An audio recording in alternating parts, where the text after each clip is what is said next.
Ustaz, kebetulan nama kita sama. Bukan kebetulan ya. Ya antum diberi nama, saya diberi nama. Sama-sama Adi, cuman belakangnya aja beda.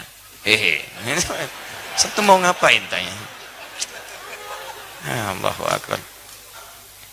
Saya mau tanya Ustaz. Baik Adi. Jika ketika sedang salat, kalau sudah pakai jika, jangan pakai ketika.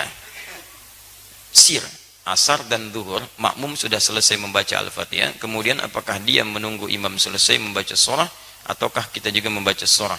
Bagaimana kalau surah yang makmum baca berbeda dengan imam? Dalam salat makmum dengan imam, kita bisa lihat kondisinya. Pertama, ayat-ayat yang mengisyaratkan, bahkan hadis-hadis mengisyaratkan dalam kondisi makmum mendengarkan bacaan imam. Ya, di antaranya misalnya, wa idza quri'al Qur'anu fastami'u lahu wa ansitu la'allakum turhamun. Jika dibacakan Al-Quran, dibacakan, jadi ada fokus. Anda memang jadi objek untuk dibacakan Quran. Ya, fastami'u, Anda diam, berhenti. Wa ansitu, ansitu itu lebih kepada diam, fokus, berhenti. Misal, sedang ngobrol nih, saya bacakan misalnya, Anda objek bacaannya, maka Anda diam menyimak. Makanya ketika khutbah, kenapa diminta ansitu wasma'u? Karena Anda jadi objek dari khatib, diajak bicara. Kan tidak sopan saya ngajak kepada antum, antum bicara dengan yang lain. Bikin forum dalam satu forum. Sama ketika Anda dibacakan pada Anda ayat Quran, Anda fokus melihat, mendengarkan, fokus dengar. Dan tidak ada fokus paling dalam kecuali saat sholat, imam membacakan, mohon kepada Allah, dan bacaannya mewakili Anda. Makanya ketika diperdengarkan pada Anda diam, simak baik-baik. Ketika bacaan diperdengarkan kepada Anda, diam, simak baik-baik. Maka Nabi menyampaikan, innama ju'ilal imamu liyutamma bihi, fa qira'atul imam qira'atul ma'mum. Imam dijadikan untuk diikuti. Bacaan imam itu bisa mewakili bacaan makmum. Ketika Anda menyimak, mendengarkan. Nah, apa bagian yang disimak itu? Bacaan-bacaan Quran. Jadi sebagian yang disimak ini ada yang diikuti. Apa diantaranya? Al-Fatihah. Al-Fatihah. La salata liman lam yaqra bi Fatihatil kitab. Tidak sempurna salat seseorang ketika bisa baca Al-Fatihah, dia tinggalkan Al-Fatihahnya. Ini maksudnya dalam salat berjamaah. Imam baca Al-Fatihah, makmum punya peluang. Makanya mohon maaf ya, mohon maaf, imam itu tolong beri kesempatan pada makmum untuk bisa setidaknya memiliki waktu jeda untuk bisa mengikuti bacaan imam dalam Fatihah. Anda bisa jedakan dalam setiap ayat. Misal, Alhamdulillahi Rabbil Alamin.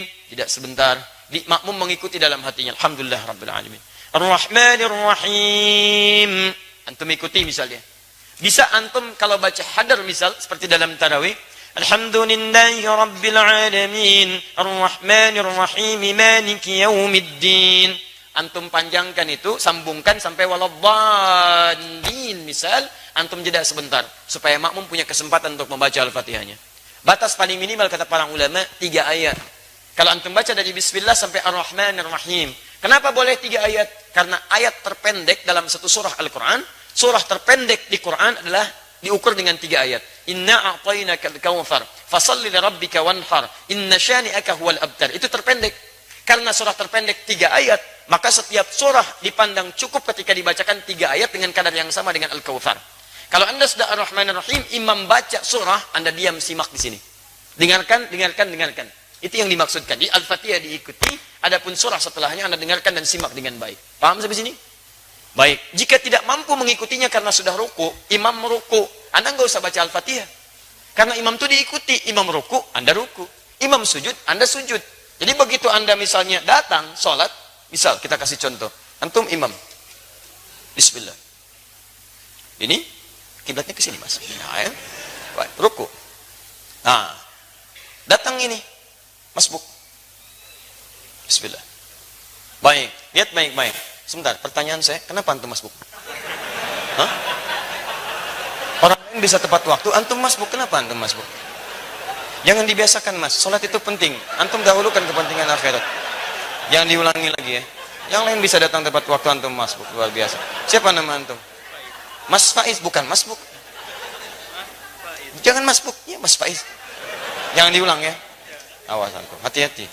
Cita-cita masuk surga, masbuk lagi. Tahan sebentar, antum sedang sholat. Ini posisi sedang rukuk. Beliau datang terlambat. Ya. Nah, begitu beliau datang, kemudian takbir, karena sholat dibuka dengan takbir. Takbir. Allah.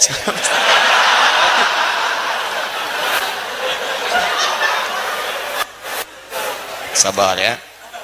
Kalau dari ruku i'tidal. Ya. Sami Allahu liman hamidah. Ya, sehat ya. Baik. Maju Mas dikit. Nah, antum takbir, setelah antum takbir, antum langsung rukuk. Ya, tidak perlu baca Al-Fatihah lagi. Jadi langsung diikuti. Jadi begitu takbir, Allahu Akbar, langsung turun rukuk. Paham? Baik. Nah, jadi posisi semacam ini sudah dihitung 1 rakaat. 1 rakaat.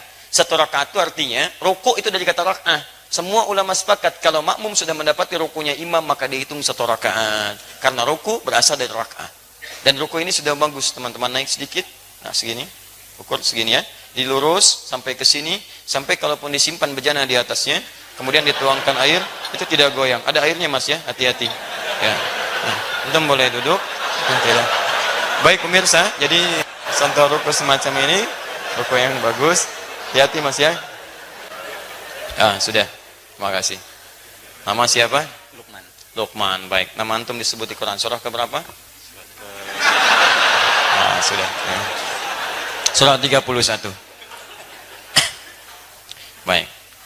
Insyaallah antum malam ini akan mendapatkan hadiah khusus spesial buat Lukman.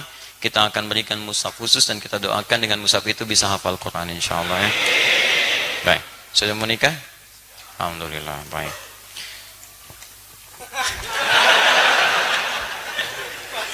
Faiz. Baik, jangan masbuk lagi ya. Teruskan. Baik, jadi antum langsung ikuti, kemudian bacaan rukuknya ikuti itu. Sekarang persoalannya, bagaimana kalau sholat sir? Karena bacaan imam tidak diperdengarkan kepada antum. Maka disinilah ulama berpendapat, satu mengatakan cukupkan dengan Al-Fatihah. Karena yang dimintakan Al-Fatihahnya. Maka antum bacakan Al-Fatihah, Al-Fatihah, Al-Fatihah. Jikapun belum imam kemudian turun, antum bisa mengulang Al-Fatihahnya. Yang kedua, ini saya lebih cenderung kepadanya. Karena ayat pertama diikat dengan hukum dibacakan, sedangkan sir itu tidak diperdengarkan kepada makmumnya. Maka dari itu setelah antum kemudian bacakan surah Al-Fatihah, antum bisa kemudian bacakan surah-surah yang sekiranya bisa menunggu imam sampai dengan dia ruku. Ustadz, bagaimana kalau bacaan makmum beda dengan imam? Tahu dari mana antum bisa sama dan beda? Kan imam nggak ngasih tahu karena nggak dibacakan kepada antum. Nggak bisa antum mau ruku, imam sama nggak bacaan? Ini sama antum sedang sholat. Di situ nggak ada masalah perbedaan itu, sepanjang masih dalam rukun yang sama, nggak ada masalah. Sama dengan begini, antum mau turun sujud, imam pakai lutut, antum pakai telapak tangan, salah nggak? Tidak, karena posisinya sama-sama mau sujud dan diberikan kesempatan hal yang menggunakan perangkat bisa berbeda. Yang penting turun sujud. Jadi tidak harus imam pakai lutut, antum pakai lutut, tidak. Imam bisa pakai lutut, antum bisa pakai telapak tangan, bergantung pada kemudahan kita. Imam telapak tangan, antum pakai lutut. Yang salah imam pakai lutut, antum pakai kepala, itu yang salah. Jelas ya? Di dalam konteks ini, itu silahkan seperti tadi yang kami sampaikan. Sami Allahu liman hamidah.